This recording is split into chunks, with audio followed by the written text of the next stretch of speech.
yo soy Amancay Aragón Chavarri, hija de Marisol Chavarri, tengo 31 años y soy la nieta de Miguel Chavarri Sassi, que fue asesinado por ETA el 9 de marzo de 1979.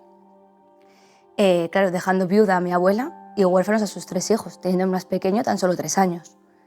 A mi abuelo lo asesinan en su despacho de la comisaría. A mí algo me parece curioso, ¿no? Porque yo entiendo que la seguridad de antes no sea como la de ahora, pero entrar armado a una comisaría, pegar 9 tiros y marcharte sin que nadie ni haya oído ni visto nada, pues cuanto menos es un poco extraño, ¿no? Porque el caso de mi abuelo es uno de los más de 300 casos sin resolver de ETA. Nunca se supo quién fue realmente el autor ni ha pagado por su delito. Pues a mí me cuentan que mi abuelo era muy dado al pueblo, ¿no? Que no solo se dedicaba a la policía, ¿no? Sino que también pues, ayudaba en el pueblo, que era una persona pues, sí, un poco seria, pero bueno, al final era una buena persona, ¿no? Como que no hay motivo directo como para querer asesinarle, ¿no? Más que pensar diferente.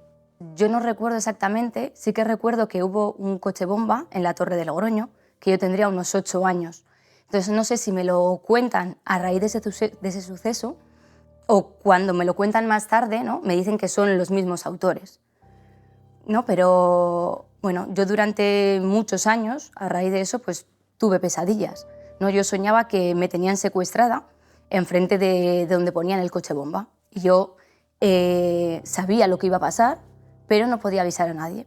Y cuando estallaba el coche bomba, también lo hacían los cristales de la sala en la que me tenían a mí. Y yo me despertaba llorando, porque claro, yo tenía miedo de crecer y de hacerme mayor. Pensaba que cuando fuese mayor, ETA me iba a matar igual que hizo con mi abuelo. Y tal vez me preguntes, pero ¿y por qué te iban a matar a ti, no? Pero yo te pregunto, ¿y por qué a mi abuelo? Al final mi abuelo era una buena persona, no era un asesino, no era un violador, no era un pederasta, que nunca la violencia está justificada, pero dices, no hay un motivo claro para que alguien pueda querer asesinarlo, más que pensar diferente, ¿no? Y a veces, pues para intentar contrarrestar un poco esas pesadillas que tenía, ¿no?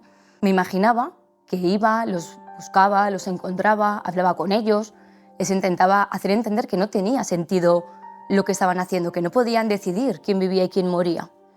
Y conseguía que se entregasen, que cumpliesen su condena. Somos un poco ingenuos de niños, ¿no? A veces. Pero era lo que a mí me ayudaba a tranquilizarme un poco para contrarrestar esas pesadillas que tenía prácticamente todas las noches. Además, otras veces ya no recuerdo bien si lo soñaba o también me lo imaginaba como para autorregularme un poco, ¿no? Pero imaginaba que podía viajar en el tiempo y viajaba el día en el que asesinaban a mi abuelo. Y yo entraba a la comisaría y podía conocerlo, hablar con él. Y cuando venían a matarle, yo me ponía delante y entonces las balas me daban a mí.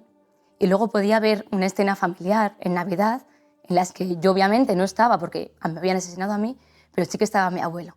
Y dejaba a mi madre y a mis tíos y a mi abuela volver a disfrutar de él y a mis primos, a mis hermanos poder conocerle. El tema de mi abuelo en casa era como un tema tabú. Causaba tanto dolor que apenas se hablaba. No se hablaba ni de mi abuelo ni de lo que había pasado. Y muchas veces, tanto mis hermanos como yo, no preguntábamos por él porque sabíamos el dolor que eso causaba, ¿no? Y no queríamos pues, hacerles revivir o a mi madre o a mi abuela todo lo que habían pasado. Entonces, claro, hay muchas cosas que no sabemos porque sabemos el dolor que eso causa y no queremos hacerlo, ¿no?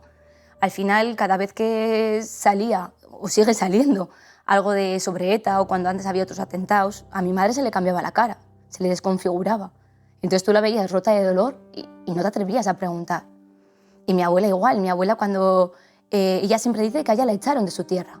Mi abuela nació, vivió, creció en el País Vasco, hasta poco después del asesinato de mi abuelo, que emigró a La Rioja, porque mi abuelo era de aquí. Y cuando a veces nos habla de cuando era joven y del caserío, le decimos, jo, abuela, pero ¿no quieres volver al caserío y ver cómo está ahora? Y se le cambia la cara y te dice, no, a mí me echaron de allí, ¿para qué voy a volver? Yo creo que la gente pues, de mi edad o así no era muy consciente de lo que había pasado o de lo que no. Yo, a raíz de saberlo, cada vez que oía hablar del País Vasco o a gente hablando de euskera, a mí me hervía la sangre. Se me revolvía el estómago, ¿sabes? De tan solo pensar en lo que había tenido que pasar mi familia, a mí, no sé, no podía soportarlo, ¿no? Ahora, poco a poco, pues, joder, lo gestionas mejor, ¿no? Aprendes pues, a que no te duela tanto, a poder ir un día a la playa, al País Vasco, que te pilla más cerca que a Cantabria, pero al final no deja de doler, ¿no? Todo lo que ves. Bueno, hoy, o cuando era más joven, prácticamente la gente no sabe lo que ha pasado, y eso yo lo sé porque a mí mi madre me ha contado lo que se vivía entonces allí.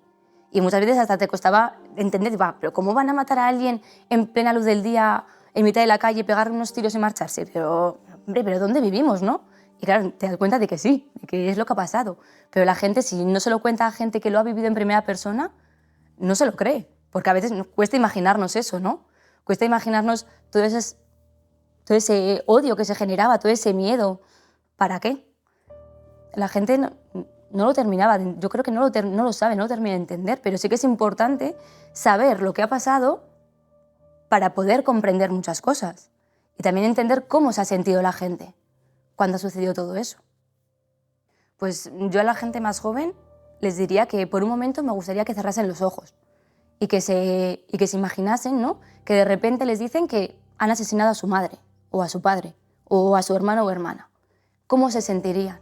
¿Qué es lo que a ellos les surgiría por dentro? ¿Les parecería normal que de repente alguien asesine a un familiar tuyo sin un sentido concreto? Yo creo que lo que tenemos que hacer en esta sociedad es ser un poquito más empáticos, aprender a respetar a la persona que tenemos al lado, aunque no compartamos sus mismas ideas, porque todas las personas somos diferentes.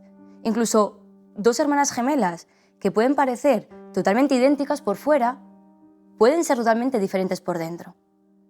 ¿Y quién nos dice que lo que nosotros pensamos es lo mejor? Porque puede que sea para nosotros, pero no para la persona que tenemos al lado.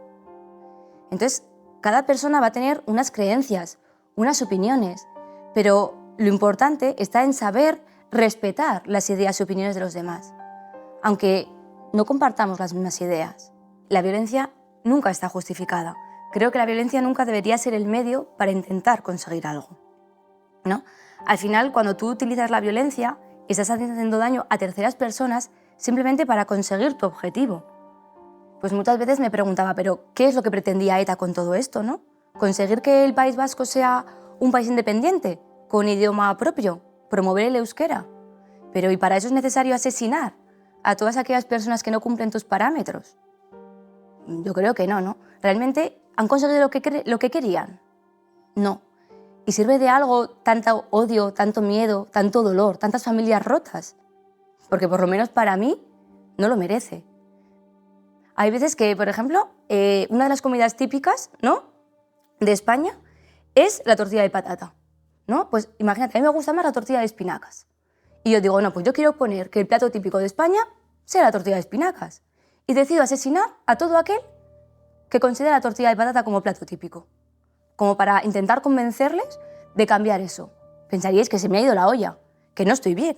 Entonces, ¿por qué no lo vemos igual cuando se trata de un pensamiento político o de una idea religiosa? Yo como docente creo que tratar estos temas desde la educación, desde los centros escolares, es fundamental, porque tal vez en casa no se hable de ello. Quien no lo ha vivido no lo sabe.